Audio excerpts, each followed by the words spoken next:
This is Algebra 1, Term 2, Lesson 1, Arithmetic Sequences.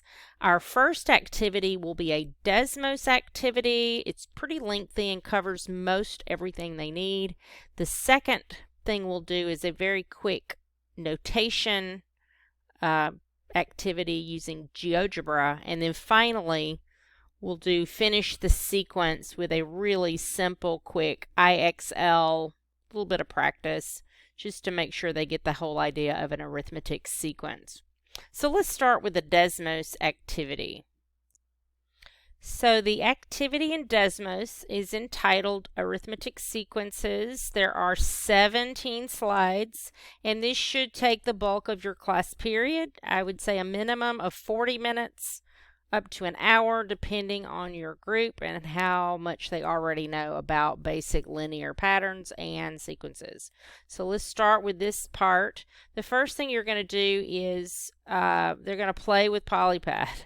They're going to grab these pieces and build the fourth block pattern based on these two, and then they can type here.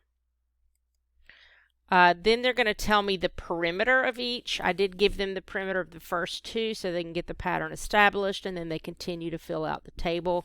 And then underneath they will explain how they figured out the number to use for 4 and 5. And then in this one, they will tell me what the sixth term in the sequence is. Here we're getting into some vocabulary, so they're being introduced to words like term. And then we are going to have rate of change, but then that will be defined as the common difference in just a few slides. So then they have to predict next term. These are self-checking, but they don't display for the kids. So if you would like for them to know if they're getting them right, you might display your dashboard for the class and anonymize your dashboard so that they can't see each other's names. I would probably do that on this one because for most of these kids, this is not... they're not going to have a lot of trouble figuring out what these patterns are, but some of them will need a calculator because, I don't know, once they get past like 50, these numbers up here, some of the kids struggle with that arithmetic. And so. So they're just going to give the next term.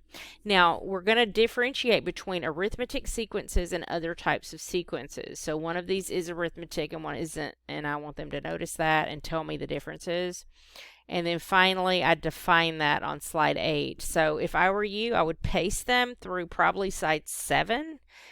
Some kids will work ahead if you do that, and that's okay if they already know it. But I wouldn't let them get too far ahead so that you can pause here as a class and discuss this new definition. Like, what is an arithmetic sequence? One that increases or decreases at a constant rate. So rate of change is still applicable, but we just have a special name for it, and we call that the common difference. All right, and so that goes on here. Now they're going to sort these into 2 piles. One pile is arithmetic sequences, and the other is not. So basically 2 groups.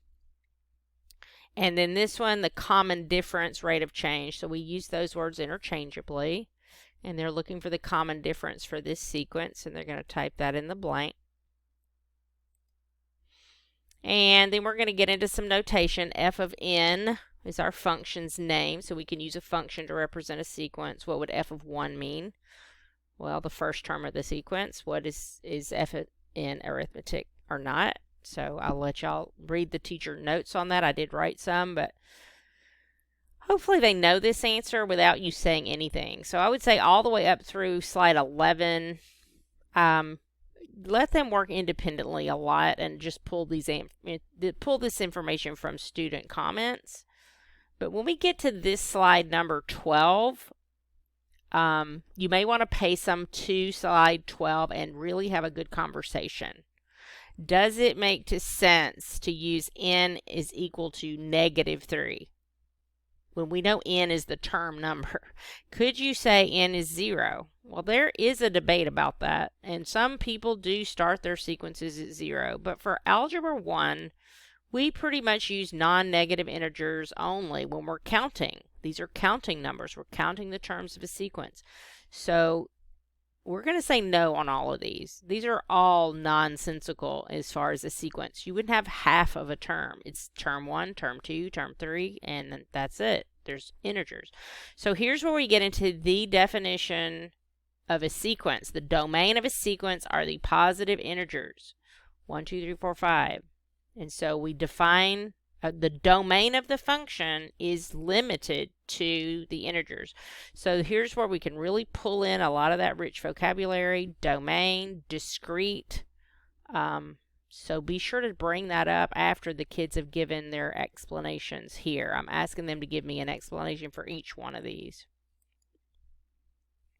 And here's another sequence. Will this function represent this perimeter? The perimeters were 4 and 6 and 8. And by the way, if you would like, you could open up all your screens when they get here to 13 so that they can go back and revisit screen 2. So you would want to turn off your pacing at this point so that they can go back and look at it if they need to see what they put in their table. And they can also look at the subsequent slides where they came up with the rest of the numbers in that pattern.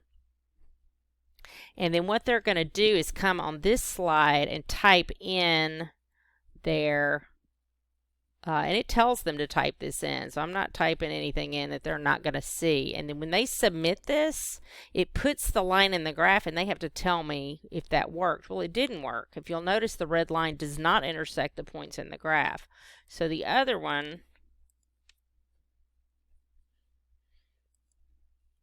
and you could say, well, what did that do? That translated the graph right 1. So you can get back into your transformations of functions, which we've already talked about. So that's one reason it works. Another reason it works is you don't really want to have a y-intercept of 4, because if the y-intercept is 4, then the first term can't be 4. Because n would be 0, and n needs to be 1 for the first term to be 4. So you can talk about that as well. The kids should come up with some good answers here, and I would say don't get off this slide till the kids are getting a good grasp of what's going on. Why did the first one not work? It has the same slope, but it's too high, or it's too far to the left. Its y-intercept is 4. You can also click here and show that. So click here and show that y-intercept is 4. But we don't want the y-intercept to be 4. We want this point 1 to have a y-coordinate of 4. Anyway, I thought that was pretty cool. This is what I liked about this activity. I found that screen and then I copied it. As you will see here, here's another sequence. Now I'm asking them to complete an equation for it. So all they have to do is change 2 numbers. What do they do to make this work? So let them play, don't tell them, and see if they can come up with the numbers to put in here to create an equation that will go through those points. And once again, if it's correct, they're going to type an equation. So you see the scaffolding here. I gave them 2 equations to try with the numbers. Here I gave them the form but with question marks, and then here I didn't give them anything. So at this point they should be able to go back and see the form if they need it to come up with an equation that will go through it. Now the question is, what if they do come up with an equation in slope-intercept form that works? That's fine. If it works, it's fine. But we do want them to appreciate both forms. Like, appreciate the fact that you can see the first term in here and you can see that rate of change in here. There are advantages to that form, but it's not the only form. If they write it a different way, but it's an equivalent expression, of course it is correct. And then finally, they're going to create their own sequence.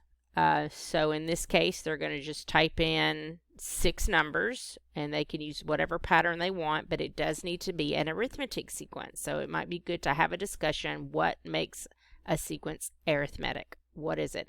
And arithmetic and arithmetic, I know you're probably supposed to say arithmetic, but since every one of my kids say arithmetic, I just call it either one. And I usually actually say arithmetic because of students. But down here, they're going to type this equation. It should intersect all the points in their graph if it is correct. And you might want to get into this. We don't really draw the line when we graph sequences. The only reason we're drawing the line into the graph is because we would like to make sure that our equation represents the sequence, but the domain for this sequence is really just integers, so the graph itself would not be connected if I were just to graph the sequence. So you might want to discuss that. It's fine to leave the graph up, but later on we're going to really kind of push that and make sure they know not to leave those lines connecting the dots in their graph. I do have a really cute little video that's posted on my website by one of my students under student work. If you've never watched it, it's a boy, and he basically did a lesson. He taught how to graph arithmetic sequences, and he did an excellent job, and he pretty much talked about everything I just talked about here. So if you haven't seen it yet, I encourage you to go to technomath.com and click under student work and look for the one that says sequences and take a look, see what you think. That was in his portfolio, and I was very proud of him. I told him so. And I know you'll love it, so check it out. All right, let's go on to the next activity.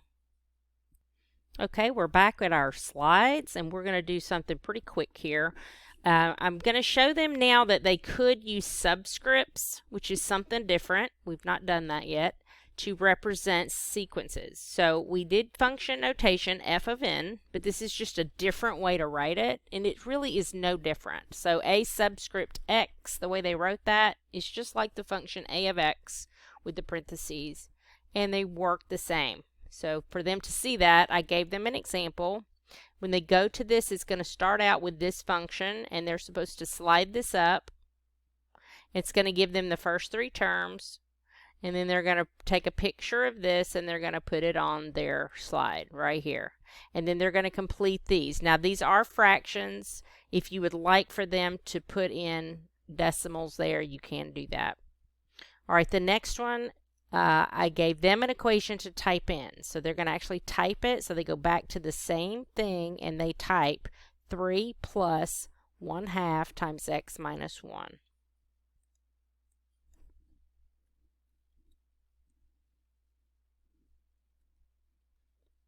Now when they click off, it will show up. Make sure the slider's up. It should stay up if they're using the same screen. If they start over, it'll start at the bottom. And then this shows the first three terms, so they will type these on their slide and take this screenshot and put it in. You may notice that the first term was the 3, which is also visible in the equation, so you could have that conversation at this point. And then they'll do the same thing here. They'll type that in, they'll move the slider up, they'll insert a screenshot on this slide, and then complete the following. You could have conversations here, or they could work independently. It's kind of up to you. But do point out that that subscript is telling you something, the first term, the second term, the third term. And then finally, the last activity is to visit IXL. So they'll click here. It will take them to this screen. And when they get here, they're going to fill in missing numbers in a sequence. Some of them leave out one number. Some of them leave out more than one number, but they'll need to fill those out, and then they will hit submit, and when they do, it will tell them if they got it right or not, and it'll tell over here how many questions you've answered and the time and then the SMART score. So I tell them once they get that 5, when they reach number 5, they stop and they can take a picture or screenshot of this screen with the problem. It'll be blank like that one, but that's okay, and make sure they have the questions answered and their SMART score in there, and tell them not to worry about their SMART score because they're not members. They will get cut off. They can't get 100, I don't think. I'm pretty sure, but it doesn't matter. I just want to see that they're doing something. So, and I want to see that they've spent at least a few minutes in there working these out. Most kids are going to use the calculator to do this, and that's perfectly fine. These numbers are mostly pretty easy, but some of them are not. I had to use a calculator on one of them, so it's okay if they need to use the calculator. So this concludes arithmetic sequences. If you haven't already checked out term 1, it is complete. I have posted the course guide on the website, and I am currently working on term 2, which is the second 6 weeks.